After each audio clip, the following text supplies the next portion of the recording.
पिछले एपिसोड में हमने देखा था नाइटेड ग्रुप के बेस पर इंट्रूडर्स अटैक कर देते हैं और उनकी बॉस उन्हें सभी इंट्रूडर्स को मारने का ऑर्डर देती है और नाइटेड ग्रुप के मेंबर्स की सभी इंट्रूडर्स से फाइट होती है और वो धीरे करते करते सभी इंट्रूडर्स को हरा देते हैं। जिसके बाद हमें अगले दिन का सीन दिखाया जाता है जहाँ पर टाटसुमी को माइन के साथ मिशन मिला होता है और वो इंपीरियल कैपिटल में माइन के साथ घूम रहा होता है। वहीं वो लोग कुछ बुरे लोगों से एक बच्ची को भी बचाते हैं। अब माइन इंपीरियल कैपिटल में शॉपिंग कर रही होती है, जिसके बाद वो लोग एक कैफे में जाते हैं। वहीं टाटसुमी ने देखा था कि काफ़ी लोगों की भीड़ एक तरफ जा रही होती है और वो माइन से पूछता है कि वो लोग किस तरफ जा रहे थे और माइन उसे बताती है कि वहाँ पर एक एग्जीक्यूशन हो रहा होगा और वो दोनों एग्जीक्यूशन की जगह पर पहुंचे थे। वहीं टाटसुमी उन लोगों को देखकर काफ़ी हैरान हो गया था। जिसके बाद हमें मिनिस्टर के पैलेस का सीन दिखाया गया था जहाँ पर एक छोटा सा बच्चा एक आदमी को सजा देता है। अब टाटसुमी और माइन बेस पर वापस आ जाते हैं। वहीं सभी यूनाइटेड ग्रुप के मेंबर्स को एक मिशन मिला होता है जिसमें उन्हें मासूम लड़की को बचाना होता है और वो सभी अपने मिशन के लिए जाते हैं और हमें माइन और टाटसुमी को दिखाया जाता है जहाँ पर माइन अपने एनिमी को मार देती है। जिसके बाद वो लोग वहाँ से जाते हैं और माइन टाटसुमी को अपनी बैक स्टोरी बताती है। तभी उनके ऊपर एक इंट्रूडर हमला कर देता है पर वो लोग उसे मार देते हैं और हमें एक डरावने से आदमी को दिखाया जाता है जो 2 इंपीरियल गार्ड्स को मार देता है। अब देखते हैं आगे। एपिसोड की स्टार्टिंग में हमें उस आदमी को दिखाया जाता है जिसे हमने पिछले एपिसोड में देखा था और उसने एक लेडी को गला पकड़कर हवा में उठा रखा होता है और वो लेडी बोल रही होती है, मुझे छोड़ दो, तुम जो बोलोगे मैं वही करूँगी। तभी वो आदमी बोलता है, अच्छा तो ठीक है, मेरा कुछ बातचीत करने का मन कर रहा है, तो क्या तुम कुछ देर मेरे से बातचीत कर सकती हो? और वो लेडी बोलती है, हाँ तुम जो बोलोगे मैं वही करूँगी। और वो आदमी बोलता है, अच्छा तो मुझे बताओ बिना सर के एक बॉडी को कैसा लगता है? और ये बोलते ही वो उसका सर उसकी बॉडी से अलग कर देता है और उसे मार देता है और वो हंसते हुए बोलता है, कितनी आराम से मर गई। जिसके बाद हमें अगले सीन में टाटसुमी को दिखाया जाता है जो काफ़ी हैवी शॉट से अपनी ट्रेनिंग कर रहा होता है और वो बुलेट से बोलता है, बस ब्रो मेरे लिए इतना बहुत है, मैं ज़्यादा नहीं कर सकता। बुलेट बोलता है, अभी तुम्हें अपनी मसल्स को थोड़ा और ट्रेन करने की ज़रूरत है, अपनी बॉडी को शेक करना बंद करो और थोड़ा शॉट पर फोकस करो, अगर तुम मेरी बात मानोगे तो तुम अनस्टॉपेबल बन सकते हो। वहीं अकामे आ जाती है और वो टाटसुमी से बोलती है, तुम्हें ब्रेकफास्ट बनाने में मेरी हेल्प करनी पड़ेगी। और सुनकर टाटसुमी और बुलेट चौंक जाते हैं। अब टाटसुमी किचन में आकर अकामे से पूछता है, तो आज हम क्या बनाने वाले हैं? और अकामे उसे बताती है कि आज हम पोटैटो विद राइस बनाने वाले हैं। और ये सुनकर टाटसुमी अपने मन में सोचने लगता है, ये क्या कोई साइको है, पोटैटो के साथ राइस कौन खाता है, वो भी ब्रेकफास्ट में। जिसके बाद वो सभी ब्रेकफास्ट कर रहे होते हैं और वहीं लियोने बोलती है, आज तो खाने में मज़ा आ गया। और टाटसुमी बोलता है, अरे यार मेरा पेट थोड़ा दर्द कर रहा है, मैंने ज़्यादा खा लिया।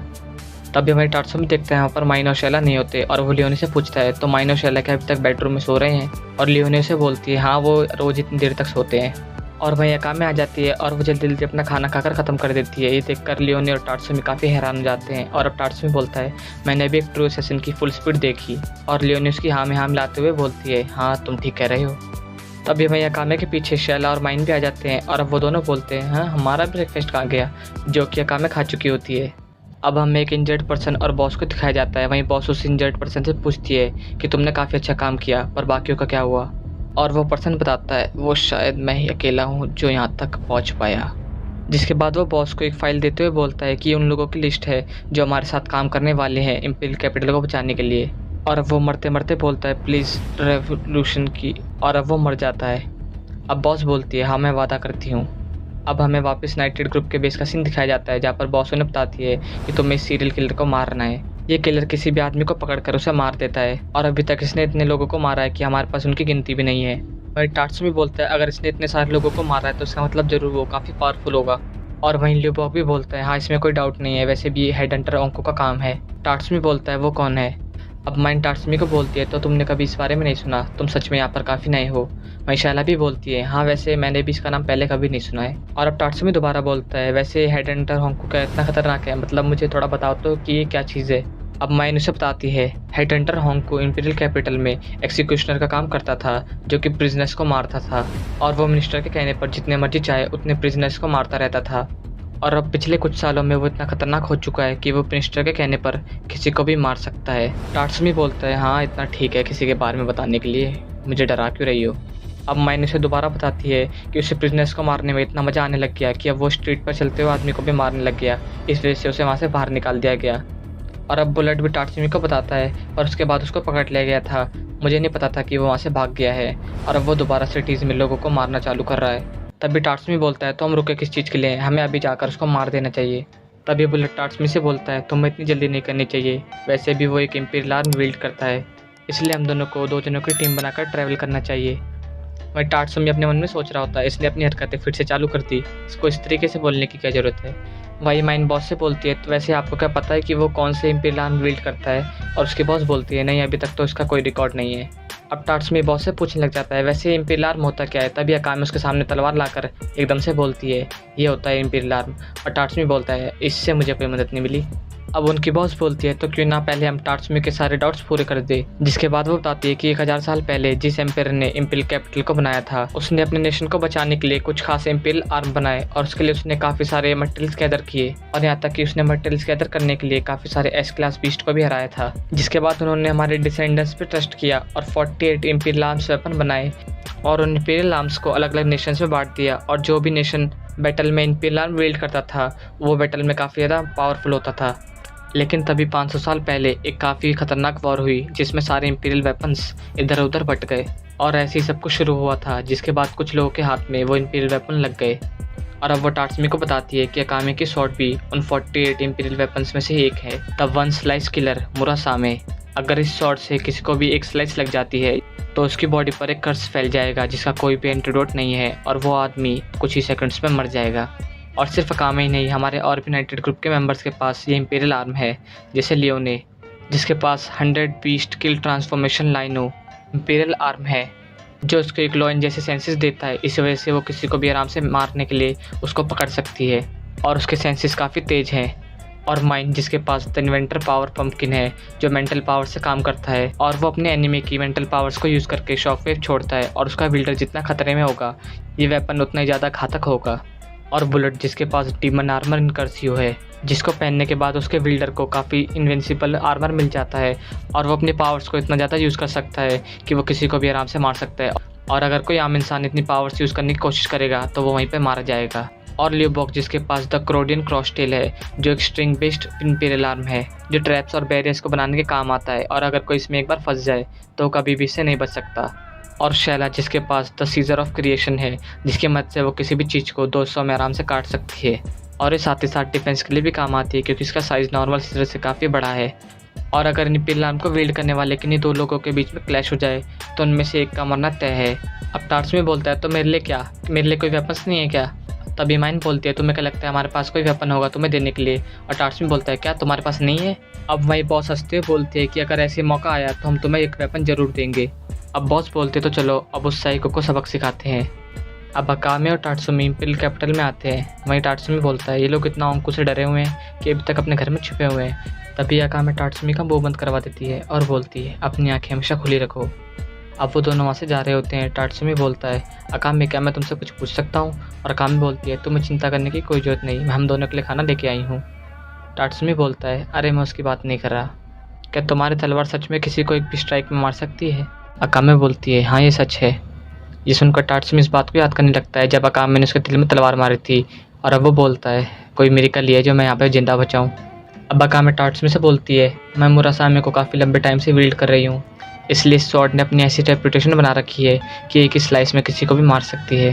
टाट्सुमी बोलता है पर यह बात सीक्रेट नहीं होनी चाहिए थी, वो अलग बात है कि इस तलवार काफ़ी ख़तरनाक है और ये काफ़ी फ़ायदेमंद भी है। और अकामे बोलती है नहीं इसके कुछ ड्रॉबैक्स भी हैं जैसे कि इसको साफ़ करना इम्पॉसिबल के बराबर है क्योंकि अगर एक भी कट मेरी उंगली पर लग गया तो मैं मर जाऊँगी। अब उसकी बातें सुनकर टाट्सुमी यहाँ पर सोच रहा होता है कि अकामे लगभग मेरी एज की है पर पता नहीं उसने कितनी सारी बैटल्स लड़ी होगी। वहीं हमें उस अजीब से आदमी को दिखाया जाता है जो बोलता है आज की रात काफ़ी मज़ेदार होने वाली है। अब टाट्सुमी और अकामे ड्रिंक पी रहे होते हैं और टाट्सुमी बोलता है अब मैं अभी थोड़ी देर में आया। अब अकामे बोलती है नेचर कॉल्स और टाट्सुमी बोलता है हाँ चुप रहो। अब टाट्सुमी एक स्ट्रीट के कॉर्नर में जाकर वहाँ पर हल्का हो रहा होता है तभी उसे सायो दिखती है और अब वो वहाँ से भागने लगती है। तभी टाट्सुमी बोलता है हे तुम कहाँ जा रही हो। तभी वहीं अकामे आ जाती है और वो टाट्सुमी से बोलती है तुम इतनी देर क्यों हो रही है, लेकिन वो देखती है कि वहाँ पर टाट्सुमी होता ही नहीं।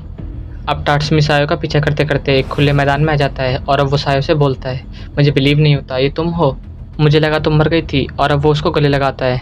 तभी वहाँ सायो की जगह वो आदमी आ जाता है और वो बोलता है इतना प्यारा हग है। अब टाट्सुमी उसे देखकर घबरा जाता है और पीछे हट के बोलता है ओए तुमने क्या किया सायो के साथ। और वो अजीब से दिखने वाला आदमी टाट्सुमी से बोलता है तुम मुझे किसी और नाम से बोलना प्रेफर करो, my name is head hunter होंकू। अब ये सुनकर टाट्सुमी बोलता है तो तुम वही हो, मैं तुम्हारा कब से इंतजार कर रहा था। अब वो आदमी बोलता है मैं इसको बाकी लोगों से सेपरेट कर पाया, शायद मैं यहाँ पे थोड़ा टाइम निकाल सकूँ, इतने में बाकी नाइट्रेट के मेंबर्स आ जाएंगे, यही सोच रहे हो ना तुम। टाट्सुमी बोलता है एक मिनट क्या इसने अभी मेरा माइंड रीड किया, इसका मतलब जो उसके सर पर है वो एक इम्पीरियल आर्म होगा। अब वो आदमी बोलता है बिंगो तुमने ठीक बोला, ये मेरा इम्पीरियल आर्म है।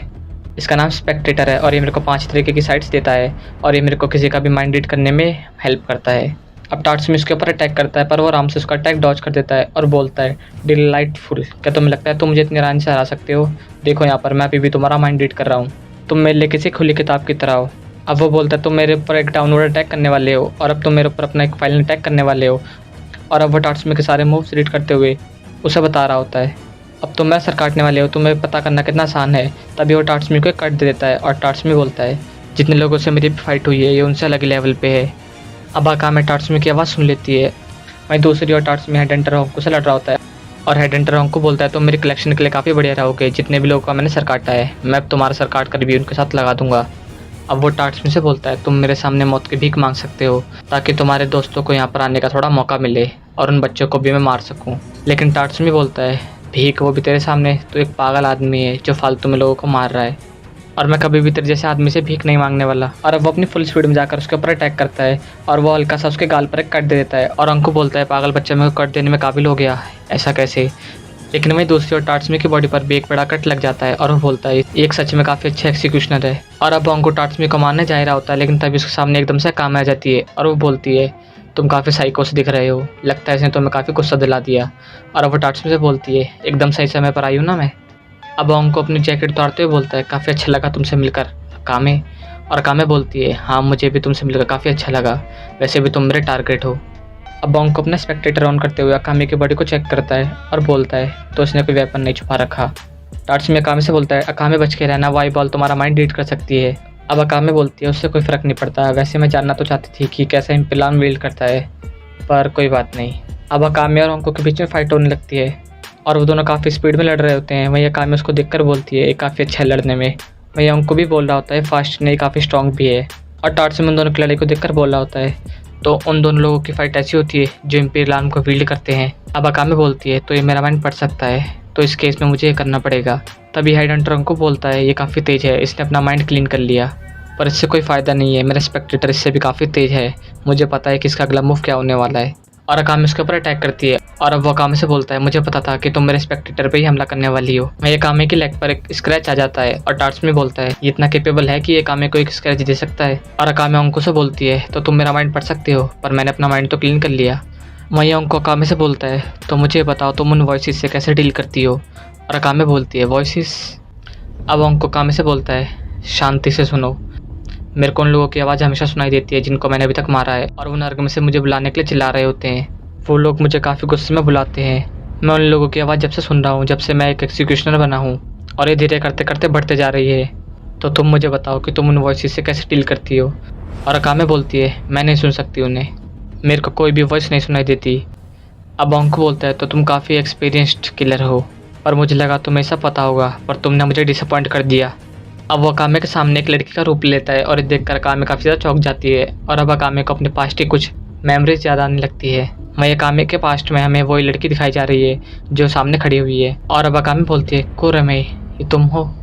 वही टार्ट्समी चिल्लाते हुए बोला होता है क्या हुआ अकामे, तुम इससे बाहर निकल सकती हो। और अंकु बोलता है नहीं कर सकती, स्पेक्टेटर की एक ऐसी भी एबिलिटी है कि वो मिराज क्रिएट कर सकता है और उस मिराज में तुमको वैसे लोग दिखेंगे जिन्हें तुम सबसे ज़्यादा पसंद करते हो। और इस समय वो किसी ऐसी लड़की को देख रही है जिसे वो सबसे ज़्यादा प्यार करती है और उसमें इतना करेज नहीं है कि वो उसको मार सके। अब टार्ट्समी बोलता है तो इसी वजह से मेरे को सायो दिख रही थी। अब अंकु अकामे के ऊपर अटैक करता है लेकिन अकामे उसके ऊपर अटैक करके उसे काट देती है और अंकु वही बोल रहा होता है पर तुमने ऐसा कैसे किया, मैं तो तुम्हें उस पर्सन को दिखा रहा था जिसे तुम सबसे ज़्यादा प्यार करती हो। अब अकामे बोलती है मुझे उसे मारने का डिज़ायर इतना ज़्यादा है क्योंकि मैं उससे सबसे ज़्यादा प्यार करती हूँ। और इसे सुनकर अंकु डर जाता है और अब वो देखता है कि उसके वेपन्स में क्रैक आ चुका होता है। जिसके बाद अकामे अंकु के ऊपर लगातार अटैक करते जा रही होती है और अंकु बोलता है मैं ज़्यादा देर तक नहीं टिक सकता, उसकी स्पीड काफ़ी तेज़ है, मेरा वेपन भी टूटने वाला है। तभी अंकु का वेपन भी टूट जाता है और ये देखकर वो काफ़ी ज़्यादा डर जाता है पर अकामे उसको काट देती है। अब अंकु के मुँह से काफ़ी ज़्यादा ब्लड निकलता है और वो वहीं मर जाता है। अब अकामे अंकु से बोलती है तुम्हें वो आवाज़ें अब दोबारा परेशान नहीं करेगी। वहीं अंकु बोल रहा होता है वो आवाज़ें वो चले गई, अब मुझे कोई भी आवाज़ नहीं सुनाई दे रही, थैंक यू अकामे। अब हमें टार्ट्समी को दिखाया जाता है जो सोया और हिट्सू की ग्रेव के आगे बैठा होता है। वहीं अकामे आकर टार्ट्समी के ऊपर एक एगप्लांट फेंकती है और बोलती है खाने का टाइम हो गया है, तुम इंजर्ड हो गए पर तुम थोड़ा बहुत वजन तो उठा सकते हो। अब टार्ट्समी अकामे से पूछता है अकामे तुमने उस सपने में क्या देखा था जब अंकु ने तुम्हें हिप्नोटाइज किया था। और अकामे बोलती है समय आने पर मैं तुम्हें वो बता दूंगी, पर अभी के लिए मैं तुम्हें इतना बता दूं, नाइट्रेट के जितने भी मेंबर्स हैं वो सभी मेरे लिए इंपॉर्टेंट है और इसमें तुम भी आते हो। और ये सुनकर टार्स में वहाँ पर शर्माने लगता है। अब वो दोनों वहाँ से चले जाते हैं और ये एपिसोड भी यहाँ पे ख़त्म होता है। तो अब अगले एपिसोड में मिलते हैं, तब तक के लिए